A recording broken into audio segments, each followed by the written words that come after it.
ارشاد نبوی صلی اللہ علیہ وسلم۔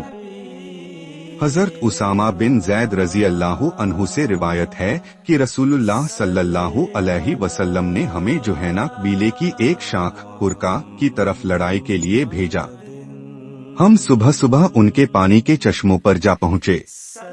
لڑائی کے دوران میری اور ایک انصاری کی مٹھ بھیڑ ان کے ایک آدمی سے ہوئی۔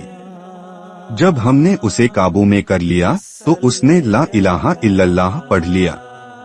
میرے ساتھی انصاری نے ہاتھ روک لیا لیکن میں نے اسے نیزہ مار کر قتل کر دیا۔ جب ہم مدینہ لوٹے تو نبی کریم صلی اللہ علیہ وسلم کو یہ بات معلوم ہوئی تو آپ نے مجھ سے فرمایا، اے اسامہ، کیا تم نے اسے لا الہ الا اللہ کہنے کے بعد بھی قتل کر دیا؟ میں نے عرض کیا، یا رسول اللہ، اس نے تو صرف جان بچانے کے لیے کہا تھا۔ آپ بار بار یہی جملہ دہراتے رہے، کیا تم نے اسے لا الہ الا اللہ کہنے کے بعد بھی قتل کر دیا؟ یہاں تک کہ میں نے تمنا کی کہ کاش میں آج ہی مسلمان ہوا ہوتا تاکہ میرے ہاتھوں ایک کلمہ گو کا قتل نہ ہوا ہوتا۔